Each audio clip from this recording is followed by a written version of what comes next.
Hey, what's up guys? I'm Billy Rohan. We're back again with the second edition of VHS Days.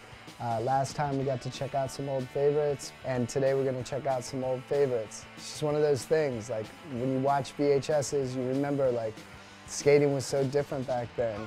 And not everybody was super amazing on a skateboard from all the parks, but when you saw something new in a video, you were just blown away by it. And when you watch some of these VHSs now, you realize these dudes were that amazing 20 years ago.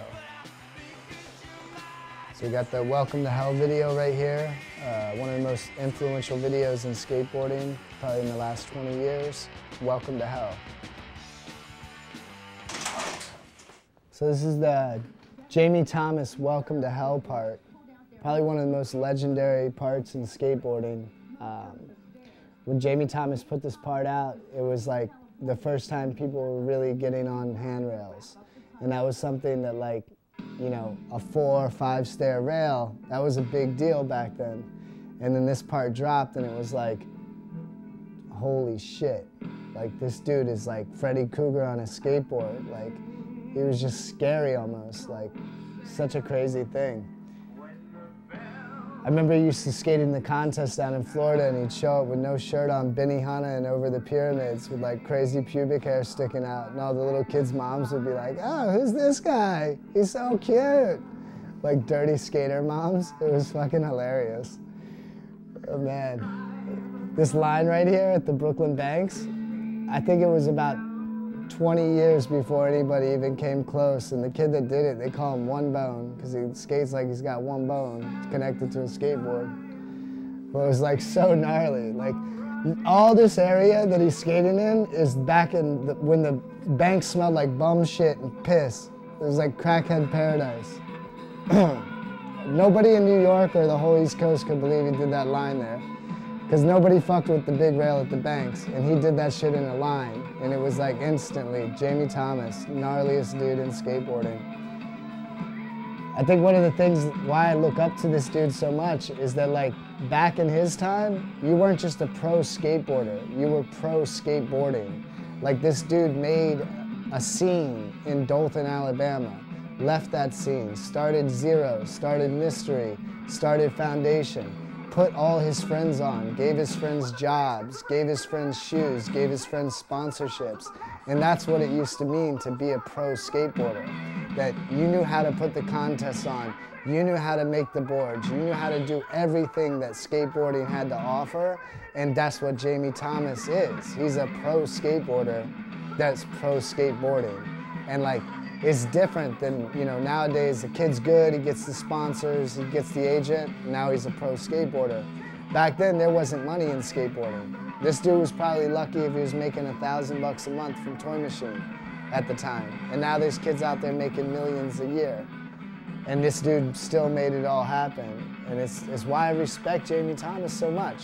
That's the dude that would get the rental van and drive the whole team across the country and not sleep, just be the one to do it. Like, fucking gnarly.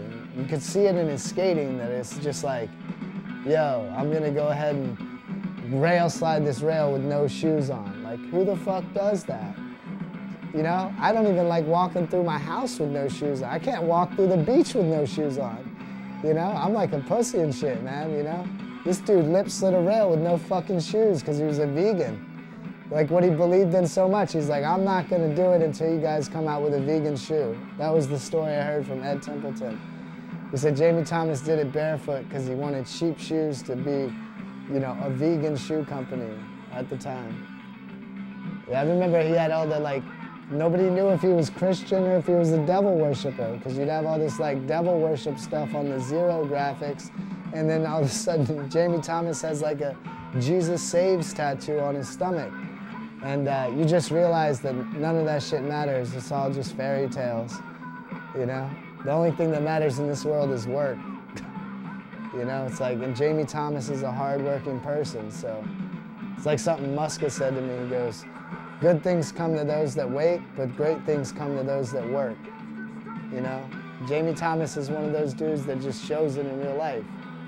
Like, if you teach a man to wish, he'll lose all his fish. It's just crazy like that. You know? I don't even know. I think Jamie Thomas might be 40 years old now. and he still just kills it. He just really is like, I don't know, man, he's just one of those dudes where like, you look up to him, but you're kind of scared of him, and when you meet him in real life, you just want to say thanks. It's like meeting like a special forces soldier or something. You know, there's nothing smart you're gonna say to him. He's already smarter than you. So you just say thanks. Thanks, you went to war for skateboarding. He's like the George Washington of skateboarding. Jamie Thomas, look at that. Jesus fucking Christ. Welcome to hell. Fuck Ola. Hey, so I hope you guys enjoyed Volume 2 of VHS Days. Got to catch up on a little skateboarding history, remind you that these dudes been doing this stuff for a long time, before a lot of you kids were born out there, and they're still doing it.